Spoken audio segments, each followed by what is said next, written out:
Bismillahirrahmanirrahim.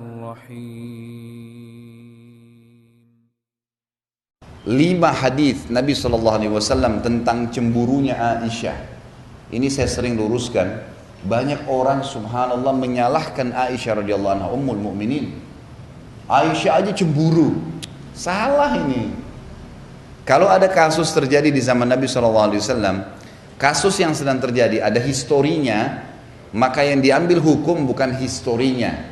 Final daripada histori itu apa? Apa keputusan Nabi dari kejadian itu? 5 riwayat tentang cemburunya Aisyah. 4 Nabi SAW marahin, tegur, Aisyah minta maaf. Yang 1 Nabi SAW tidak tegur secara langsung, tapi Aisyah pun merasa bersalah. Artinya cemburunya semua tertolak dalam rumah tangga. Jangan cemburu kecuali pelanggaran agama. Kalau yang bukan pelanggaran agama jangan, nggak perlu. Itu merusak konslet. Riwayat pertama, cemburunya Aisyah radhiyallahu anha dengan Khadijah radhiyallahu anha. Jadi pernah Nabi SAW lagi duduk berdua sama Aisyah di siang hari, tiba-tiba ada yang salam. Maka Nabi SAW kaget berdiri. Ternyata karena orang yang salam seorang wanita yang suaranya persis seperti suara Khadijah. Maka beliau kaget, gitu kan? Berdiri lalu melihat, ternyata di depan pintu itu dibuka, adiknya Khadijah bersama dengan sahabat dekatnya Khadijah perempuan juga, yang sering mengunjungi Nabi SAW dengan Khadijah waktu masih di Mekah. Maka Nabi SAW begitu lihat kaget, tapi mengatakan kepada Aisyah, wahai Aisyah, buatkan makanan, hidangkan sesuatu buat tamu nih. Lalu disuruh Aisyah menyampaikan dengan istri Nabi yang lain. Datanglah mereka rame-rame menyiapkan makanan, melayani tamu, tapi mereka masih belum tahu siapa orang ini gitu. Sampai tamunya pulang. Begitu udah pulang, udah bubar, Aisyah duduk dengan Nabi SAW lagi berdua. Lalu Aisyah bertanya, Rasulullah, siapa sih tadi 2 perempuan itu begitu luar biasanya Anda menghormati? Kata Nabi SAW, yang satu adiknya Khadijah, yang satu sahabat dekatnya Khadijah yang selalu mendatangi kami waktu masih di Mekah dulu. Tiba-tiba Aisyah cemburu waktu itu. Ya Rasulullah, Anda masih mengenang wanita Quraisy yang sudah keriput semua mukanya dan sudah masuk dalam kuburan. Sementara Allah sudah gantikan Anda wanita Quraisy yang lebih baik, maksudnya dirinya gitu. Perasaan lagi nih. Ini bicara perasaan nih. Jadi dianggap ini Khadijah sudah meninggal, sudah selesai. Apa kata Nabi SAW? Lihat, ini historinya ya, cemburunya Aisyah tentang Khadijah. Maka kata Nabi SAW, demi Allah tidak ada yang menggantikan Khadijah wahai Aisyah. Dialah yang telah beriman kepada saya di saat orang-orang masih belum ada yang beriman. Memang betul Khadijah wanita pertama yang beriman. Dialah yang telah membantu saya dengan hartanya dikala dakwah ini masih butuh perjuangan. Dialah yang Allah karuniakan anak darinya yang saya tidak diberikan dari istri yang lainnya. Maka Aisyah pun merasa bersalah karena ini hujjah, ini kebenaran. Nabi SAW selalu jawab kebenaran, gitu kan? Maka yang terjadi adalah Aisyah minta maaf. Yang dijadikan hukum apa? Histori cemburunya Aisyah atau teguran Nabi? Hah? Teguran Nabi dong.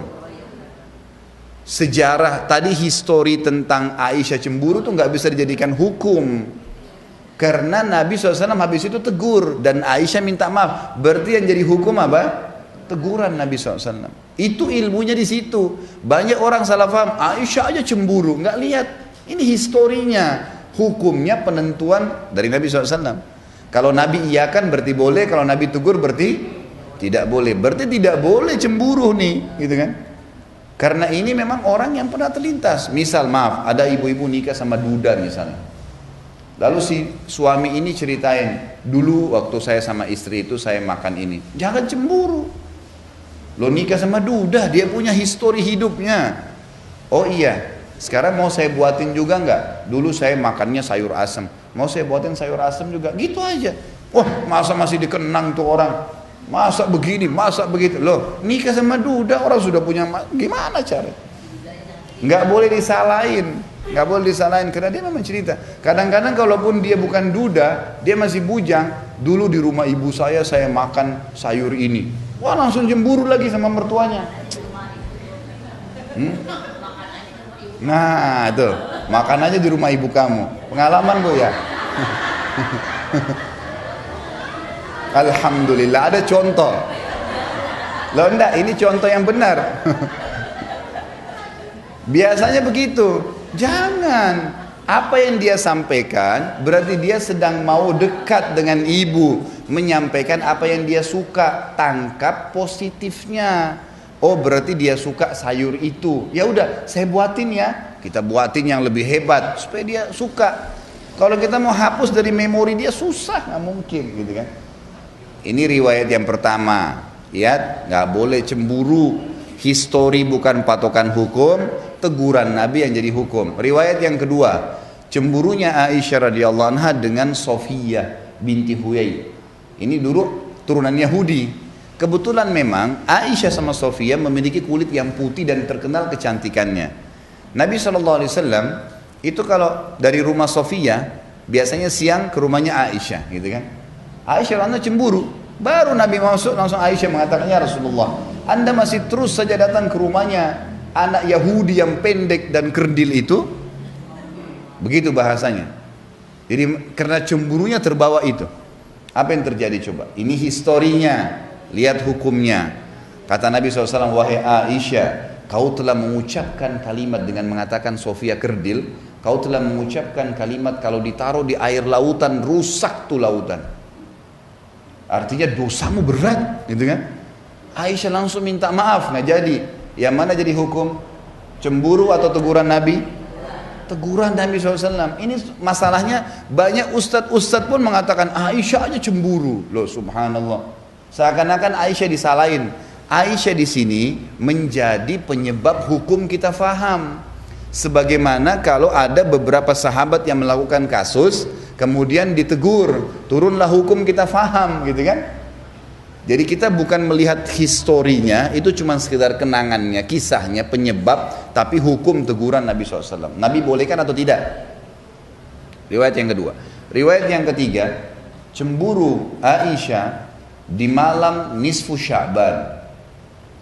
Dalam sebuah riwayat yang sahih disebutkan, bahwasanya satu malam pernah pas malam 15 Sya'ban, Nabi SAW lagi tidur, memang malam itu malamnya Aisyah, gitu kan? Lalu Aisyah kaget tengah malam, lihat Nabi SAW nggak ada di sebelahnya, tiba-tiba cemburu, pakai baju, kemudian datangin semua istri Nabi yang lain, diketokin, Nabi ada nggak? Nabi ada nggak? Nabi ada nggak? Satu-satu, ternyata semua nggak ada. Mereka bilang, kan malam ini malam kamu, bagaimana Nabi datang ke kami? Nggak mungkin, gitu kan? Maka Aisyah buru-buru ke masjid. Ternyata Nabi SAW lagi sholat tahajud, lagi di masjid, lagi sholat. Nah Nabi SAW waktu lagi sholat, begitu salam, tahu ada Aisyah di sebelahnya dan nafasnya lagi engah, terengah-engah, buru-buru ke masjid, gitu kan? Kata Nabi SAW, wahai Aisyah, kau cemburu lagi? Ini malam nisfu Sya'ban, malamnya sholat malam ini. Aisyah merasa bersalah, gitu kan? Minta maaf. Sudah 3 riwayat. Ini cuma 5 riwayat masalah cemburu nih, gitu kan? 3-tiganya sudah ditegur. Yang keempat, cemburunya Aisyah radhiyallahu anha dengan Maria. Maria istri yang lain yang dari Mesir. Maria ini tahu kalau Nabi SAW paling gemar makan madu, gitu kan? Jadi setiap datang ke sana, Nabi selalu dihidangkan madu. Dan kita tahu kalau madu dikonsumsi tidak akan ada bau mulut, gitu kan? Nah, Nabi SAW konsumsi madu dan juga tradisi beliau sebelum masuk ke rumah selalu menggunakan siwak. Kalau kita pakai sikat gigi mungkin sekarang ya, itu selalu agar bau mulutnya wangi pada saat ngobrol sama istri, mungkin dia akan ciuman dan seterusnya. Itu tradisi Nabi SAW. Maka Nabi selalu menjaga. Maka Aisyah tahu kalau ini di rumahnya Maria selalu dikasih madu. Karena Nabi SAW kadang cerita, dia datang ke rumah sebelahnya. Rumah sebelahnya ini Hafsah. Kebetulan orang yang hampir sepadan umurnya, beda 2 tahun 3 tahun sama Aisyah, jadi masih muda juga datang ke situ. Katakan, hai Hafsah, kalau Rasulullah SAW datang nanti di rumahmu, bilang mulutnya bau. Ya. Kata Hafsah, kenapa? Karena dia dari rumahnya Maria makan madu, kamu sama saya nggak punya madu, kita tidak bisa hidangin. Kan itu. Jadi biar Nabi SAW nggak makan madu lagi rumahnya Maria. Baiklah, Hafsah setuju. Gitu kan? Ini bertawun dalam hal yang tidak baik nih. Jadi akhirnya Aisyah pulang ke rumahnya sudah sepakat. Ini kan tetangga-tetanggaan, istri Nabi kebanyakan tetangga-tetanggaan. Yang satu-satunya jauh cuma Maria, memang agak jauh di pinggir kota Madinah rumahnya, gitu kan? Maka Nabi SAW datang ke rumah Aisyah. Kemudian Aisyah mengatakan, baru masuk ya Rasulullah mulut anda bau. Kok bisa? Saya sudah pakai siwak. Nggak mungkin orang sudah sikat gigi segar kemudian bau. Dan saya cuma makan madu. Pokoknya bau ya Rasulullah. Rasulullah sudah tahu ini ada masalah nih. Ini pasti permainan lagi nih. Baiklah, Nabi SAW keluar. Karena biasanya siang hari beliau memang mendatangi rumah-rumah istrinya gitu kan. Datang ke rumah Hafsah. Hafsah juga baru masuk, ya Rasulullah mulut anda bau. Oh, saya enggak, saya sudah pakai siwak. Saya juga udah cuma makan madu. Pokoknya bau ya Rasulullah. Rasulullah SAW sudah tahu nih, ini ada masalah berdua ini. Rasulullah enggak ke rumah yang lain lagi. Langsung ke pinggir kota Madinah. Kemudian duduk memikirkan, ini kenapa sih mereka ini buat gini gitu kan. Seperti itulah bahasanya. Lewat seorang sahabat bilang, ya Rasulullah ada apa? Gitu. Bisakah saya bantu? Kata Nabi SAW, hari ini saya haramkan madu. Gak boleh lagi umatku minum madu. Gitu kan? Langsung pada saat itu Jibril bawa ayat surat Tahrim ayat 1. Hai Nabi, kenapa berani-berani kau haramkan madu hanya karena mencari ridho istrimu? Mendengarkan ayat ini turun, Aisyah dan Hafsah minta maaf. Langsung minta maaf, gak berani lagi. Gitu kan? Yang terakhir ini 4 Ingat, 4 riwayat semuanya permintaan maaf dari Aisyah dan historinya karena cemburu yang salah. Hukumnya adalah teguran Nabi SAW, tidak membolehkannya. Gak ada lagi mulai hari ini cemburu dengan mertua, dengan ipar, dengan perlu. Kecuali pelanggaran agama ya lain. Misalnya dia bergaul bebas, nah itu haram, gak boleh tegur. Ada sembarangan orang telepon yang memang betul-betul bisa berbahaya bagi rumah tangga, itu lain. Riwayat yang kelima adalah riwayat cemburunya Aisyah dengan Ummu Salamah radhiyallahu anha ajmain. Ummu Salamah ini istri Nabi yang paling tua umurnya. Yang lain semuanya itu tidak tua, gitu kan? Karena semalam ada yang tanya saya di pengajian di Blok M Square itu, Ustadz, katanya kalau ada yang mau menikah lagi, mungkin ini dari ibu-ibu pertanyaannya gitu. Nabi kan menikahnya sama janda-janda tua semua. Jadi kalau suami mau nikah silakan nikah sama janda-janda jelek tuh. Gitu pertanyaan kertasnya gitu. Ini saya bilang sudah jelas nih, ini dari ibu-ibu. Dan saya sudah tahu bagaimana menangani ibu-ibu ini, perasaan terus. Saya bilang gini, riwayat yang kisah yang mengatakan istri Nabi semua tua itu nggak benar. Satu-satunya istri Nabi yang tua hanya Ummu Salamah. Yang lainnya semua masih muda, cuman memang janda, gitu kan? Rata-rata dinikahi oleh Nabi SAW umurnya di bawah 30 tahun semua itu. Khadijah lain, kita sudah meninggal. Khadijah kan waktu di Mekah sendirian, nggak ada madunya Khadijah. Waktu menikah umur 40 tahun. Menikah dengan Nabi SAW di umur 40 tahun, Nabi SAW umur 25, beda 15 tahun waktu itu. Dan Nabi SAW dikaruniai 6 orang anak dari Khadijah, gitu kan? Setelah itu masih melahirkan. Baik, kita bicara ini fase Madinah, istri-istri Nabi setelah poligami, gitu kan? Setelah kasus poligami, karena di Mekah tidak ada poligami selama Khadijah masih hidup. Waktu Khadijah sudah meninggal, maka Nabi SAW menikahi 2 wanita sekaligus, Aisyah dengan Sauda. Ini dengan waktu yang bersamaan, gitu kan? Jadi kita lihat Ummu Salamah ini satu-satunya istri Nabi memang yang berumur, dan beliau sangat bijaksana. Orang itu dewasa, orangnya sangat dewasa karena sudah berumur. Jadi tidak ada ikut-ikutan dalam kasus cemburu-cemburuan nih, gitu kan. Ummu Salamah pernah memberikan hadiah senampan kurma ke rumah Aisyah. Niatnya baik, karena waktu itu Nabi SAW lagi duduk di rumah Aisyah, niatnya supaya dimakan berdua sama Nabi SAW. Niatnya baik, gitu kan. Waktu tiba nampan tersebut dan yang bawa pembantunya Ummu Salamah, Aisyah lihat, gitu kan. Ini pembantu Ummu Salamah, langsung cemburu lagi. Cemburunya ini, masa orang ini sudah tahu waktu saya kok masih mengganggu, padahal sebenarnya dia tidak tangkap nih maksudnya. Makanya jangan pakai perasaan, pakai pikiran.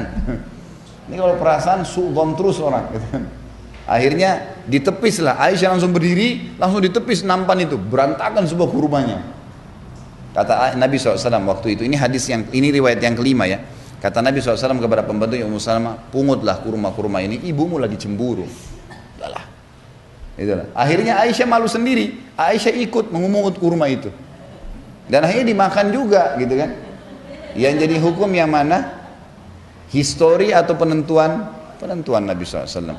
Jadi tidak ada cemburu kecuali pelanggaran agama terjadi. Ini akan lebih meringankan hatinya ibu-ibu. Luar biasa tenang hatinya kalau ini selamat.